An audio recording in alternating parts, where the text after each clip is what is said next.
See, Ella is right on time too. Did you see that? Well, A that's what minute we early, call actually. professional. Yeah, that like we said at the start of the show, professional.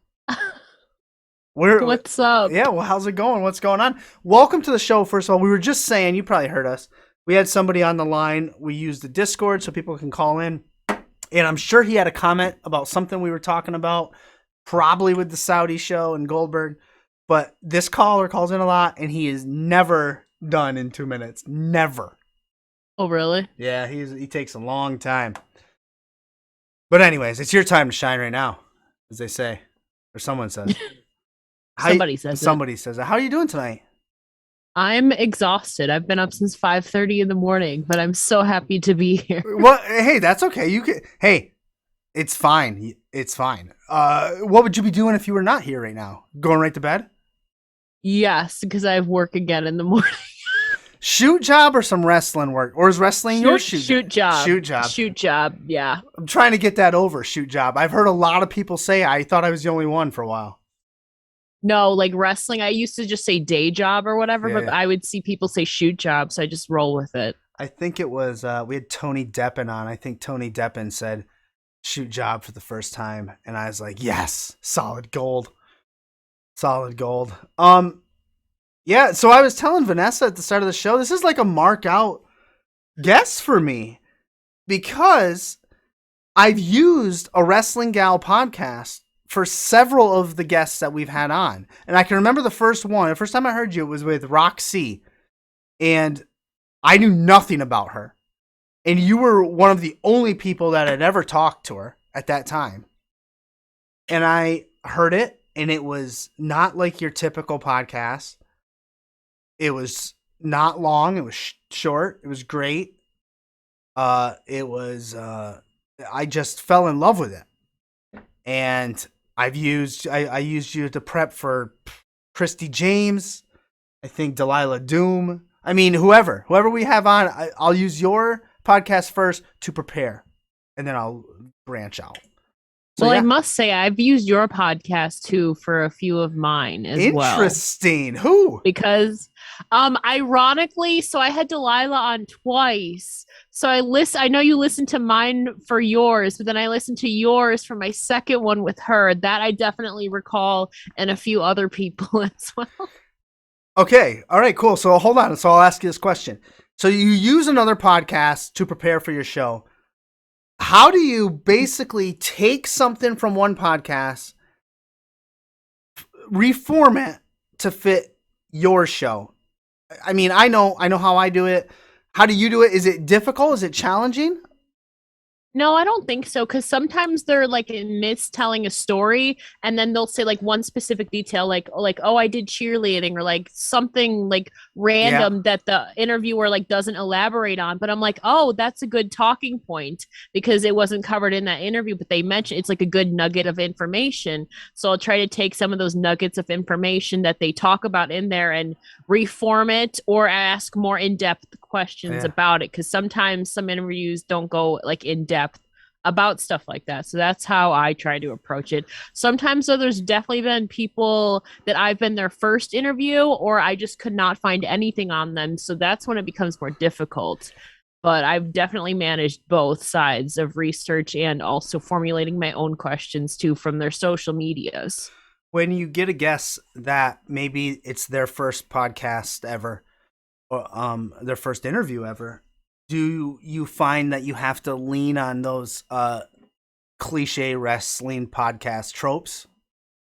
Sometimes, yes. Yeah. Definitely too. I've done it a few times because I could not like I would find some stuff on like social media, but there's literally nothing to go off of. So I try to steer away from those basic questions unless in the instance that it is somebody's first podcast. And I absolutely cannot find anything else like outside of wrestling or on their socials. So I have a few times, but that was only because it was like literally their first podcast. And that's happened, I think, 10 times now where I was at somebody's first podcast. Wow, that's pretty cool though. That's fun. I wonder if we've been anybody's first. Probably not. So speaking of finding small bits of nuggets from other podcasts. How does a wonderful lady like yourself, 15 minutes from the Peace Bridge, go from the rehabilitation counseling graduate course to empowering women's wrestling? It's a crazy thing. I graduated. You did your research. I know. I literally I went to college for psych because that was something I had literally been saying since middle school that I was going to do. Like that was something that I was passionate about. I loved my college years. I minored in creative writing as well, but I had always been set on psychology, and like I graduated with my bachelor's December of 2018. So I had like that whole spring to basically get my stuff together for grad school, because to do anything in psych you kind of have to have at least a master's. So you go on to the step applying to grad schools, do the whole interview. I got accepted, yada yada, enrolled.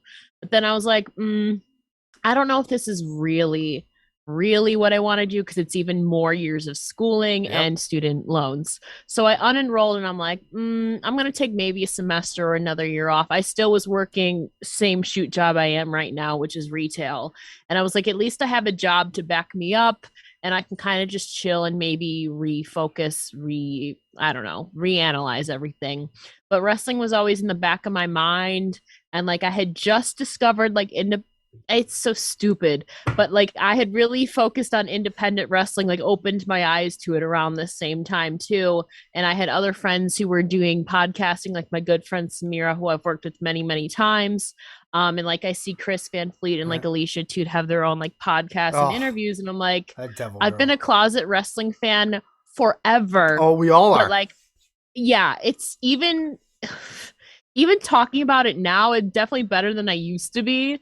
But definitely I was like, I love talking about wrestling, and I'm like, I'm so sick of being like a closeted fan. I want an outlet to talk about it, and seeing other people like conversate with others. And maybe that's where I use my psych now, is like conversating with others and forming those connections. But I just wanted to start my own podcast from the female perspective, because I think I was so closeted because wrestling is such a male dominated sport, and I was always would have that fear that people would judge me because I was a female and they like wouldn't think I know what I was talking about, but I do. And so that's why I kind of focused it and shaped it around the female perspective. And now it's shifted into women's wrestling, but also myself is definitely evolved. But I think it just stemmed from being closeted for so long and like wanting to speak my voice about something I was so at that point, like as a fan for 10 years at that point, like a whole decade, pretty much. You said something in there that sparked something in my head about like the female perspective and being closeted and not wanting to say you're a wrestling fan because you're a female, and people don't think females know anything about this male dominated sport. That is so prevalent right now on TikTok. I post things on there. I don't know if you've ever been on there, but man, a lot of people come at the ladies. You don't know this. How can you not like Shawn Michaels? You're a woman. Your opinion doesn't matter. I first of all, I am not of that mindset. Or my thank you wife and 3 daughters would kick me out of the house. But yeah, I don't really have a question on it. It just made me think of that. Like it's very ignorant that people think that way. And I've definitely experienced it too. I feel like not to the magnitude as some other people, because I don't think I'm like way up the ladder or anything yet, but I've definitely had my fair share of like, even on one of the first articles I ever wrote, it got this long, I don't know if I can swear in here. I'm sorry. No, you're good. I had this long ass comment there that was like a whole book about like how I didn't know my stuff, blah, blah, blah, blah, blah. Sometimes it occasionally gets it, maybe on like Twitter or whatever.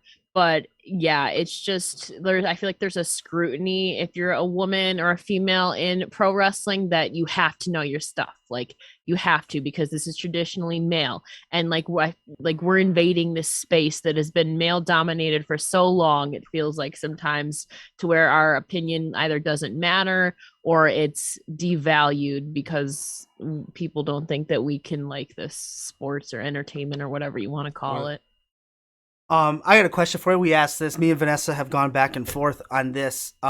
When I first kind of started this podcast and stuff with Vanessa specifically, I wanted a full women's show. I wanted a full show. Obviously, the pay per view we've had Evolution. As I've gone on, I've come to realize that no, maybe that's not what I want anymore. I want women's wrestling to main event just wrestling. Like I want to see, obviously, I want to see Charlotte and Becky and Rousey run it back at this year's WrestleMania as the main event on the second night. Like I want them to be the main attractions on wrestling cards, not a women's wrestling show, if I'm making sense. Yeah, it definitely makes sense. And it's great that we have those shows that are all women's, but also you want to transcend even more boundaries in main event a tenfold pay-per-view. Like Bianca and Sasha did Yep. last year, like Yep. Mickie James and Deonna Purrazzo did it at Hard to Kill. Like the triple threat you just mentioned, you want it to main event like a traditional pay-per-view as well and keep making those leaps and bounds and pushing those glass ceilings, as they say. Push them and break them down. You're making strides in women's wrestling, whether you believe it I'm trying. or not. I mean, you got Wrestling Gal podcast, which is one of my favorite. Your Bell to Bells, Gaw TV, which you edit. First of all, I didn't mention this earlier when you talked about your podcast. You self-taught yourself everything. You didn't know a single thing. How you did the recording, the editing, all of it. And now you're editor on Gaw TV. You can thank Mickie James for that one. Hardcore country herself, huh? Yeah. Yeah. It's very wild to even like say that in a sentence, honestly. What do you think it was that Mickie saw in you? I had known Mickie a couple of years before that, like growing up, like anybody who knows me like knows she's literally like my biggest inspiration and hero in pro wrestling. And I had met her a couple years before Gaw had even started, and like we had built a rapport like over the last few, I would say since like it's about coming up on like 5 years now, we've had this rapport building. And so she knew who I was and I was always very supportive.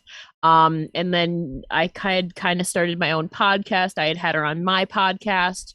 And so, I mean, she knew that I had done work in podcasting. And like I said, we had built this rapport.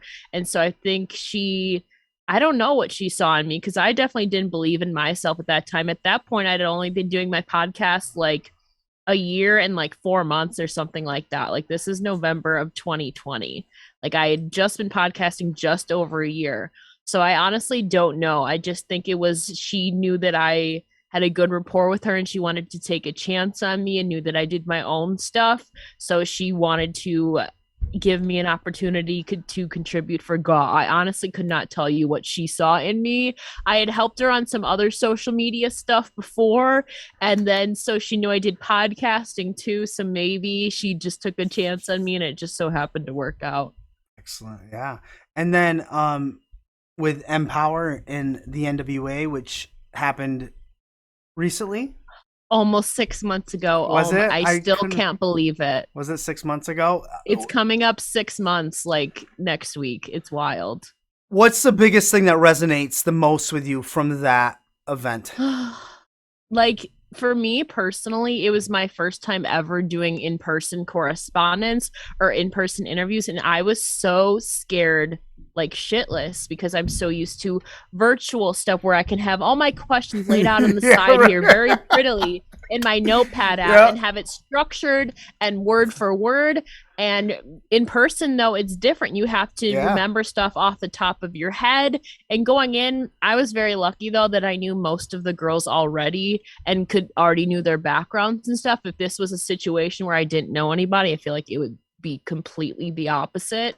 But it's definitely different when you're in person. You have to go kind of off the cuff and not as structured as I am used to. Obviously, sometimes you have the spontaneous questions, but most of my, I would say 90% of my stuff is very structured and organized with my questions and stuff.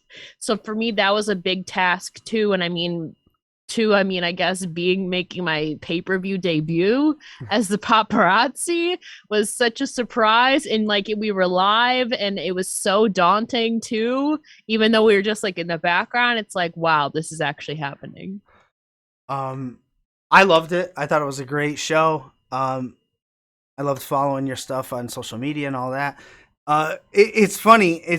You're talking about how you like your questions in front of you, your notepads, your scripted stuff. I won't lie. I have a dry erase board in front of me right here with some stuff on you and then other topics regarding wrestling.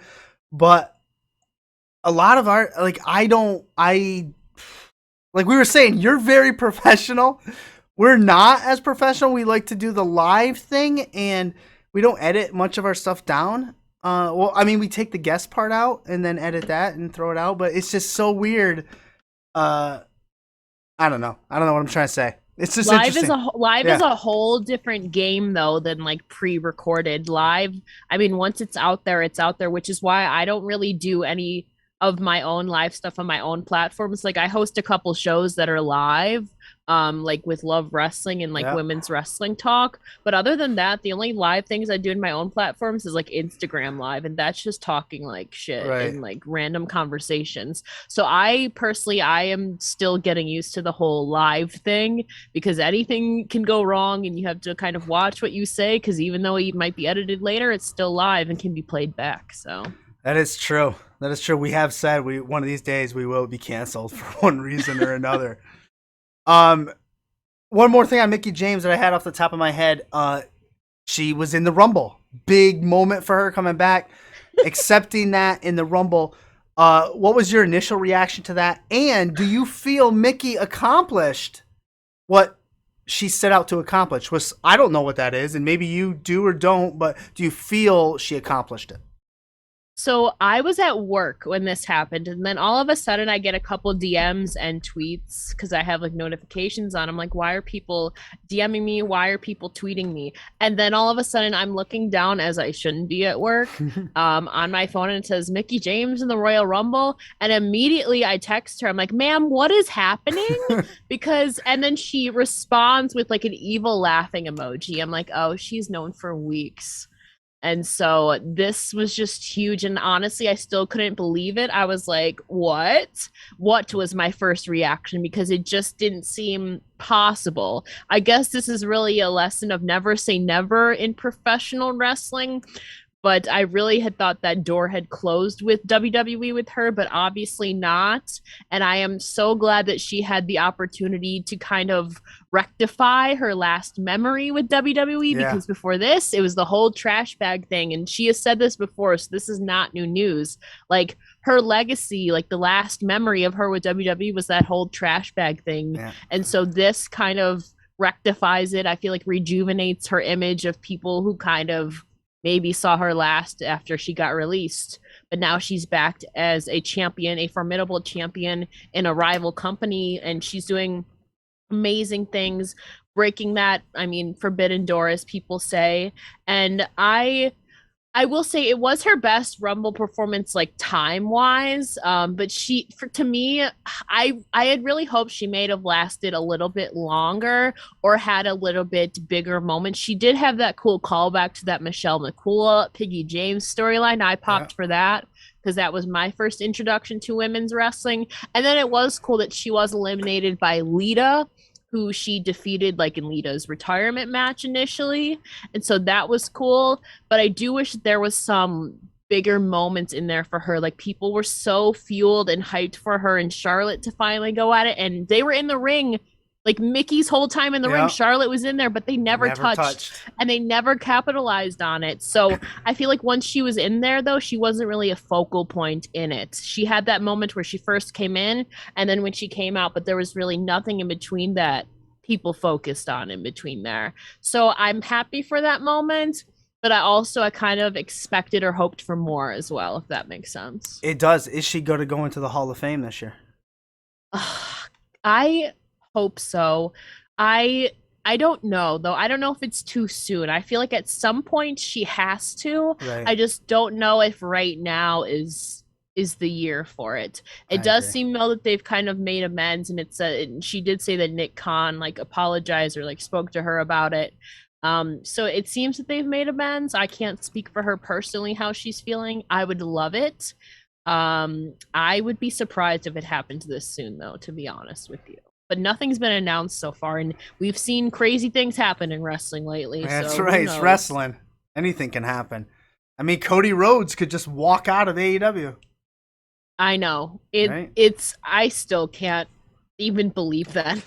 We were talking about it right at the start. Yeah. There was some stuff on sportssi.com with Justin Barrasso basically saying he's going back. He's got sources says he's going back to WWE, but it's nothing written down, nothing official. What's your thoughts? I heard that WWE knew that he was going to be announcing this too, that he was leaving too.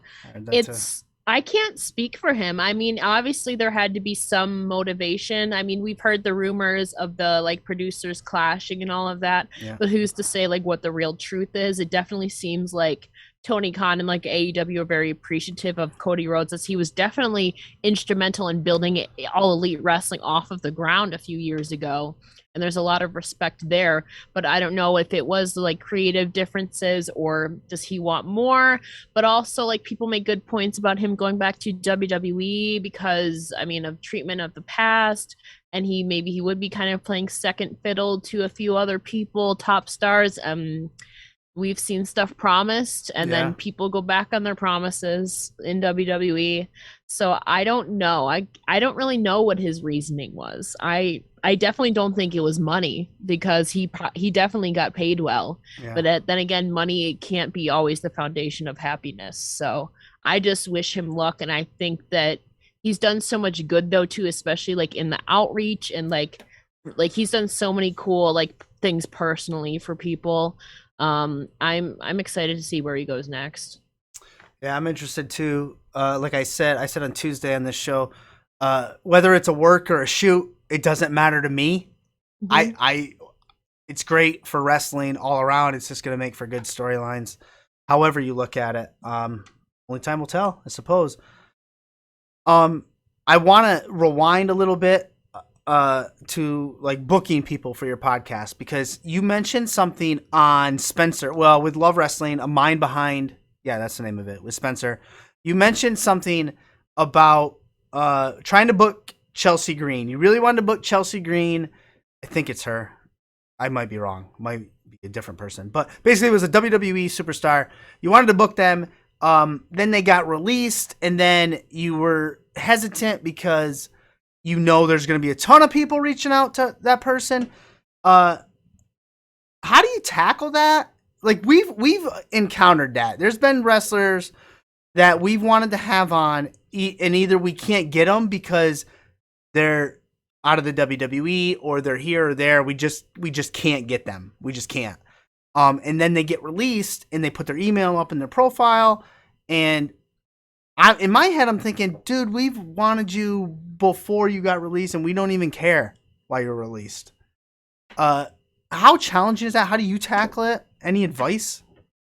That was definitely about Deonna Purrazzo, if I'm correct. Yep. And how, yes, it was. Again, it is very daunting, and like definitely too with the recent string of releases in November, I was very hesitant to reach out to people too, because again, I don't consider myself like a huge podcast that can easily like get somebody, Right.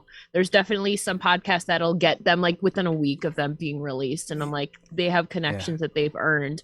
But it's definitely like you feel like you're gonna get lost in the shuffle. I honestly don't have the right equation for it. I don't know how I don't know how. I guess, take a chance, really. And Deanna Perrazzo said yes to me after she was initially released. And now I've interviewed her like 7, coming up on 8 times, coming up when I see her in April. And we've built this good rapport with Nice. that.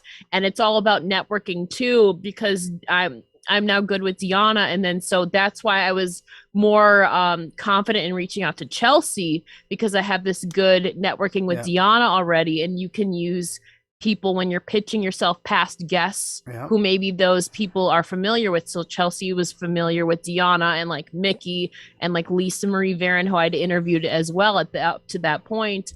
And so it's using maybe some people who they're familiar with and people who they maybe trust their judgment on that you've previously worked with in pitching those emails. Honestly, there's still definitely a lot of people I have not emailed because I didn't feel confident and I thought I was going to get lost in the shuffle. I honestly don't know what it was about my email that Deanna said yes, but I am so glad she did, because now like I've built this great rapport with her and I love her so much. And it's all about networking and continuing building those connections. So honestly, sometimes you just have to throw a shot in the dark and some people are going to say yes. I don't really have the right algorithm to it. Hey, I'm about that. I'm about throwing shit at the wall and whatever sticks, sticks, right? Definitely too. Yeah, and Perazzo's great. I've heard her on your stuff. I've heard her on Busted Open, and phenomenal. The other mark out moment for me personally, relating to you, is you have a show now on SE Scoops, or as I like to call it, Scoops. I've been following Scoops probably since they started. It used to be sports, and it used to be sport. It used to be just Scoops, I think, wrestling Scoops, maybe way back in the day. But now it's SE Scoops. You have a show on there, and I found that out from well, the webmaster guy, I think, believe. And he told me to say hi because I said you were on the show today. Oh my, wait, how do you know him? I just know him. I know I him. love him. It's weird. It's weird. I did start writing some articles for them. Okay. And then I went back. I worked in the school system for my shoot job. I went back to work. It became really hard to do this show. Well, I don't have to tell you. You're everywhere. So I still provide stuff. I still talk to them. I still provide them sound clips and all sorts of different things. And so I said, Ella's on the show tonight. And he's like, oh, she's a sweetheart. Tell her I said hi and all this stuff. But tell us a little about that show, because I'm excited about it.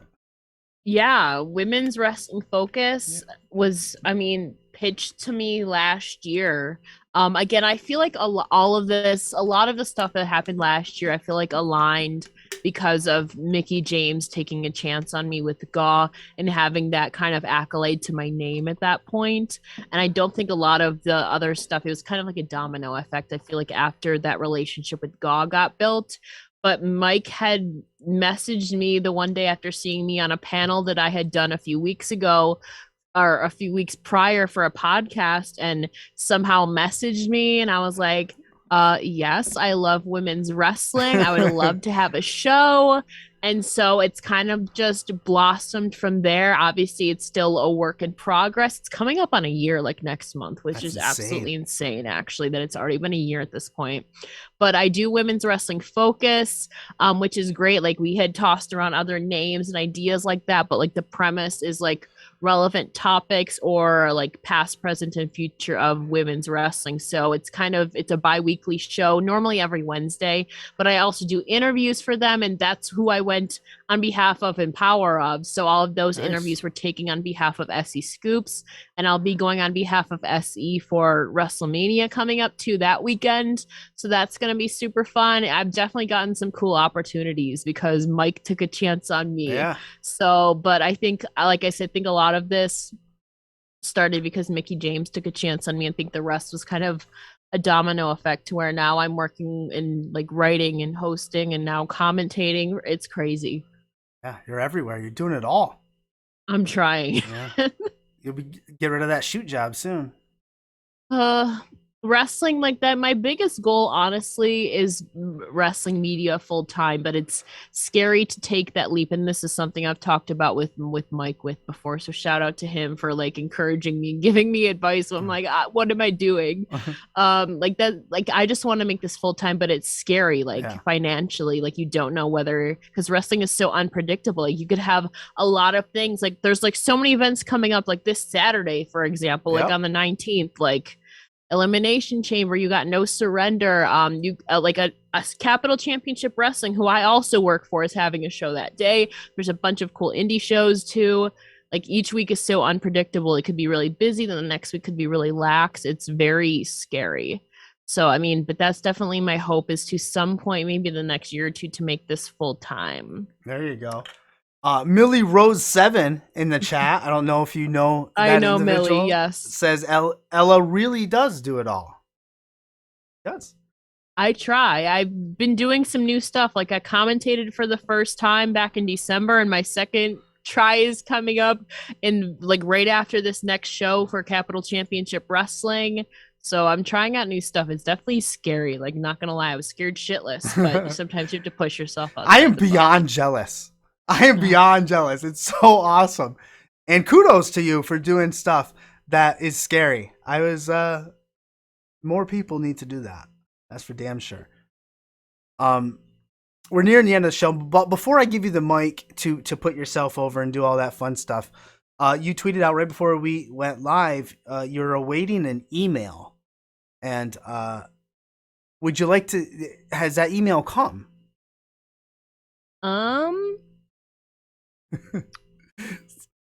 No, I am waiting a confirmation on something, which would be huge for me. It would be a first.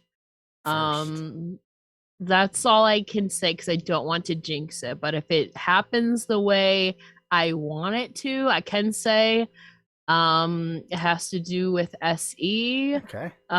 So we'll see. I hope it works out. But again, availability is crazy and getting schedules to align. I bet. So spectacular. Awesome. And we love to keep it kayfabe on here. So thank you for that. That's for damn sure. Of course. Anyways, Ella, I know you've had a long day. You're extremely tired. Although I would love to keep talking to you. We can keep going on. No, this is what I've learned, Ella. I've learned you got to go with the flow here. This is what I've learned. I keep a lot on the table. If I keep a lot on the table, we've had a good show. We can get you back. I think it was Van Vliet told us that. Van Vliet and Ryan McKinnell from Busted Open said do that. He said when you make pitches, only say you only want people for 15 to 30 minutes. Leave stuff on the table. Do a good show, and they'll come back. So that's my plan. That's my plan. So I'm gonna give you the mic now, and you can put over anything you want. We've been having links go up in the Twitch chat while we talked. Plug anything you got coming up, anything you want people to go to. Oh, by the way, thank you for my stickers.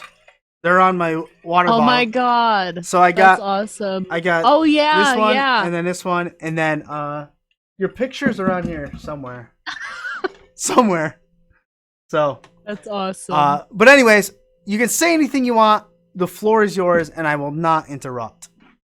To make it easiest, you can follow me on Twitter at It's Ella J. If you go to the link tree, the link in my bio, there's all my links to my podcast, SC Scoops, Bell to Bells. There's a lot going on there. Women's Wrestling Talk, Capital Championship Wrestling, my merch, and all of that fun stuff. Or you can follow my podcast on Twitter and Instagram at A Wrestling Gal and awrestlinggal.com. Spectacular. I lied. I do have one more thing. Okay. that I can't leave on the table. I have to say this. How addicted to Canva are you? Oh my God, dude, when I first started, like, It's oh my great, God, right? you went really back. I was honestly very much addicted to making merch. Like when I Yeah. very first started, it's really fun and it really helps with graphics too Yep. and because I'm not artistic really, but it definitely helps with making graphics for episode. It's and like everything I do, like cover photos, it's really fun. Yeah, that's I use that for the YouTube thumbnails, the Twitter Mhm. posts, pretty much anything.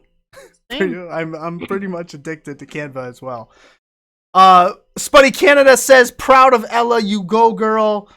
Way to go, represent the women 100%. Ella, you've been a pleasure to have on. I'm a big supporter of women's wrestling. Vanessa, do you have any words? Pardon? Do you have any final comments for Ella? No. No, we're big proponents of women's wrestling here, and you're welcome back anytime. We took our Forbidden Door off, so yeah, thanks for giving us your We time. can't say Forbidden Door anymore. We can't say that. Why? Oh, because it's right.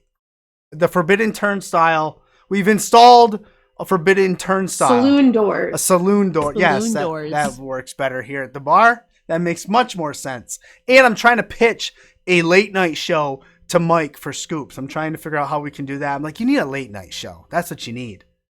But I don't think he'll buy that. But you never know, right? You never know Yeah, until you throw his honestly you darts. never know until you throw that shot in the dark sometimes. Throw that shot in the dark.